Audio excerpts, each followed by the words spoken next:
Here we are. A difficult subject, very current subject. Hybrid matings. Are you for them? Are you against them? What do you think of them? Have you had good experience of them? I belong to 5 clubs at the moment and spread all over the world really, and I love going to hybrid meetings. Haven't seen a perfect one yet. Very good, most of them, but basically falling down on just little small items. So let's get to it.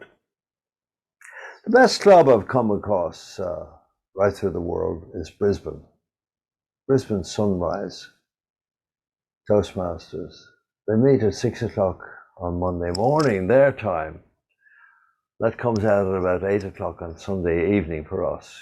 Give them a visit. They are the best at the moment at hybrid meetings, and you'll see the best in action.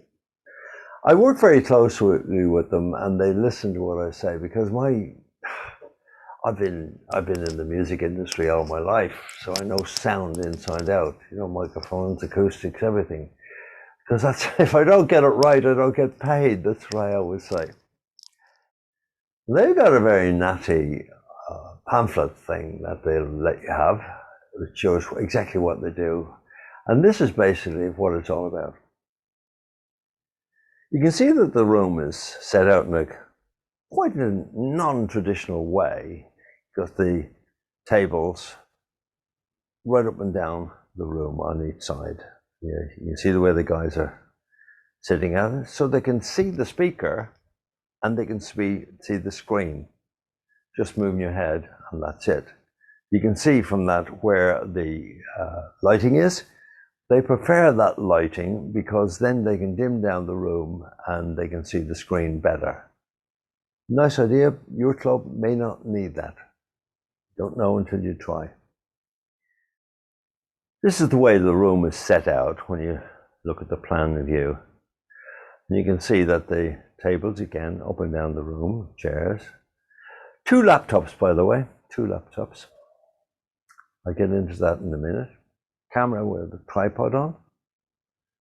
The main points to note. There's a Jabra speaker, which is right beside the lectern on the table, and we'll get onto that in a minute. 1 laptop at the front where the Zoom Master sits, and he is controlling all the vision and the sound from the speaker and looking at the speaker, what we see on Zoom. The laptop at the back on the right-hand side, that is for the sound on the screen. It's muted all the time, so it doesn't feed back. And that will then be connected to what I will get onto in a few minutes, speakers for the sound. At the moment, what they've got is the sound coming through that little Jabra speaker. The issue they've got at Brisbane Club is the acoustics aren't good. You see from the photograph, there's a lot of windows. So that means that the sound is, it's like singing in a bathroom. It's echoey all the time, echoey all the time. Because the microphone, the Jabra microphone, is quite a distance away. So therefore, the Jabra microphone, it doesn't matter how good it is, it's picking up all that reverberation and echo from the room and just makes your voice or the speaker's voice so secondhand. And that's the problem. So it's the acoustics, not the microphone. The only way you get around that is this. You use a lapel microphone. Now, the idea I have is to pass the microphone from speaker to speaker, or Toastmaster to speaker, whatever happens. So you walk up and you soon get used to that. Toastmaster introduces, here's Charlie with the speaker, and he has what this is. It's a lanyard, yeah? Basic lanyard is a Pathways lanyard that I've adapted, and with a clip-on microphone on it. Now, I would suggest get some gaffer tape like this, and secure it to the lanyard, because you don't want any strain on that microphone. You're tripping on the wire and away you go. And by the way, I'm saying a wire a wired lapel microphone, because you will get into problems. They're expensive radio mics, radio microphones, transmitted, lanyard, wireless. They're expensive, and trust me, I've been in this game a long time. They will let you down at the worst moment. So you've got to have 2 or 3 of them as backups. But this is the idea. And then when the Toastmasters then introduce you, it's just a matter of, and here is da da da da da with the speech entitled da da Charlie Fonsborough, and he just walks up, take this off, and you just go like that. And I suggest this because people say, oh, you can use a clip-on microphone. No, no, no, no. Be respectful for the ladies. Ladies don't like all that fumbling with their all that business. No, it's not right. I wouldn't personally do it at all. So this is the way to do it. And you can give it a quick wipe with Dettol or whatever you're using as an antibacterial, anti-COVID. Just a quick wipe, and you're done and dusted. That is the way I would attack the sound. Now, getting on from the sound, you obviously have to hear what's on the screen. Now, the way that Brisbane are doing it is to have the Jabra, which is a combined loudspeaker and microphone. It's not very good. They spent a lot of money buying it, and I think they're too proud to admit that maybe it was a mistake, that Dec's got a better solution. But what I will do, and I will do it at Battle Speakers when it becomes a hybrid club in a few weeks' time, I will have 2 8-inch speakers on poles, good quality, about 200 quid if you buy them right, on poles, one side of the screen and the other side of the screen, and they will come from the laptop at the back of the room, which is merely collecting the sound from Zoom, from the satellites and from Zoom into that computer, and then being sent to those 2 8-inch speakers. Will work perfectly. Big codicil to that.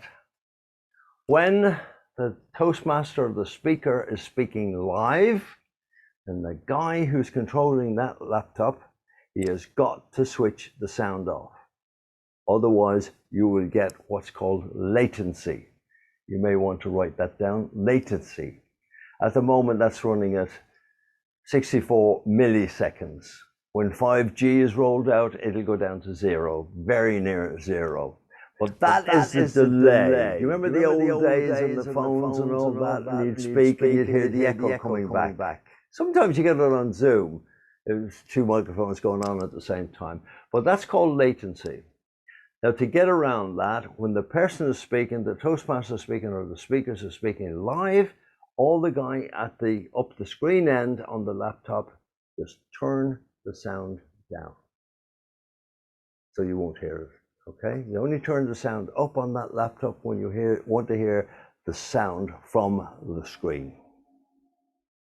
As a last thing about the sound of the microphone, how much to pay, the cheapest possible. Trust me on that. I've been in this game a long time. I keep saying that, but I know that it's nothing to do with the brand. It's to do with the microphone. You may have to trial a few of them, but honestly, they're about 17 quid, 20 quid, $20, $15, whatever. They're pennies really in the scheme of things. And you will find the one that you like.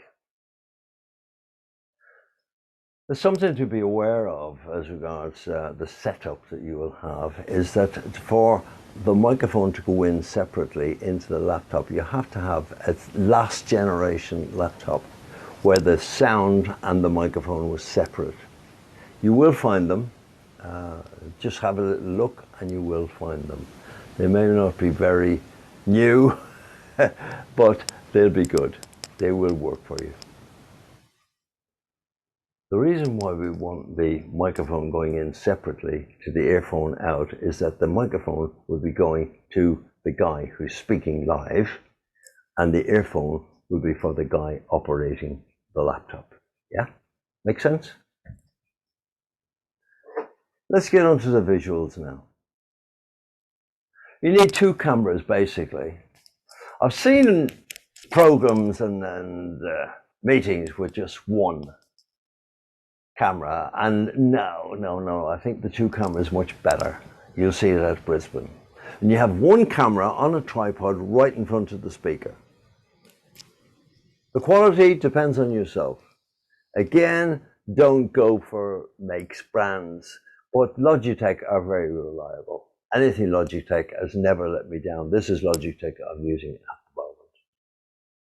So that will show then a way up into the ether, into the clouds, into the satellites, and show it all around to people who are watching Zoom all around the world. The second camera is at the back of the room, up by the screen, and that is picking up the ambience of the room. Yeah, just put it on a tripod. Tripod's always better because you can leave it there and forget about it, or you can adjust it, you can do what you like with it. But it's basically picking up the whole picture of the room, the attendees, which is lovely, and the person watching it on Zoom, just a good feeling for the meeting. The basic equipment you need, you picked up so far, you may have written it down, would be camera on the tripod in front of the speaker, the camera at the back, looking at the room, two laptops, one at the front, one at the back. The front one is controlling the sound coming from the speaker, and the one at the back is controlling the sound which is coming from Zoom, from the satellites and all that. You have to make sure all the time, as I've said before, that sound is only on when Zoom is showing on the screen, when all the Zoom people are on the screen. Of course, there's a lot of wires, but I'll try and do a list of the wires you will need, USB wires, that sort of thing, sound cables, but there's a few bits and pieces. But realistically speaking, I would say that you're looking at about 1,000 to 1,200 to 1,500, depending on what quality of equipment you need, or whether you want to go for, I prefer to go for refurbished laptops. Always served me well, never let me down, ever. And to buy a new laptop will last you just as long as a refurbished one. And the refurbished ones are usually good quality HP. They're from the banks and from those sort of situations, ICI, from, you know, ITV television, and there's good quality, solid laptops. That's what I would go for.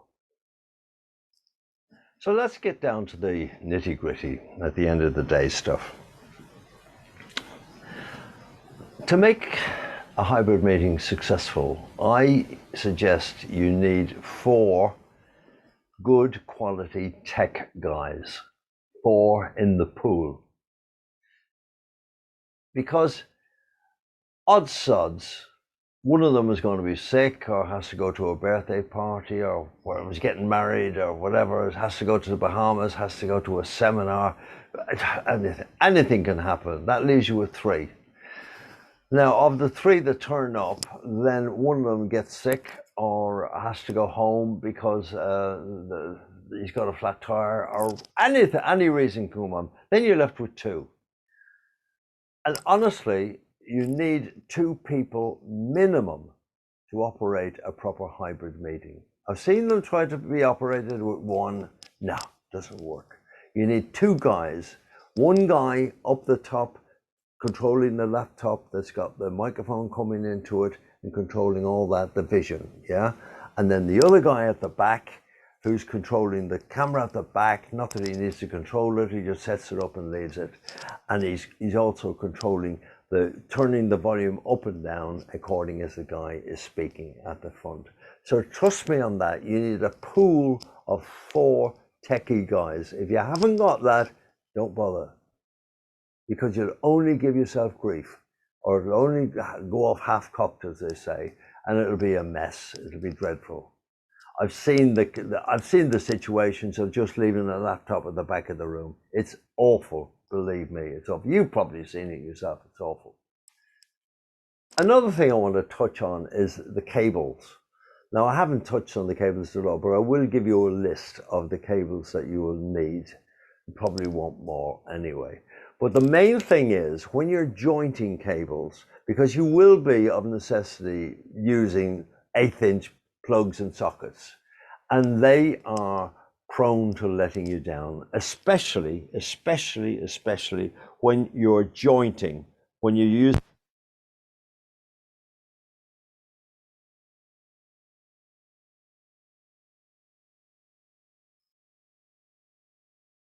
Well, I think that's just about hilarious. I was demonstrating how bad 1/8" connectors were, and that one let me down when I went to check it in my studio. There was no sound. The sound went off as I was showing you that. But that's the way we safety them off. Just a cable coming in, that's from the microphone, and then you go up, put it into the jointer, and then tape it up with a bit of electrical tape is about the best. And I find that's the best. The other thing is that the other end, where you're plugging it into the laptop, needs to be really what we call in the music industry, safetied off. In other words, we bring the cable up and then we tie it onto something like the tripod or the stand or whatever, the leg of a chair, anything, and then bring it up to the laptop. So that somebody trips over the wire or whatever, they're not going to pull the plug out and damage the plug, or even worse. The other thing to bear in mind that when you're jointing any sort of a wire along XLR cables, which are sound cables, USB cables, for instance, always tape them together. Tape them together. That's what we always do in the music industry for safety, because if it goes wrong for me, I don't get paid. So I'm in the business of getting everything absolutely perfectly right. I didn't get that right tonight, though, did I? I hope I've covered everything there is. I think I have. If there's anything that I've left out or anything you want to ask me, just go for it in the Q&As, and that would be really good. So see you in the Q&As, and this has been the Art of Hybrid Meetings.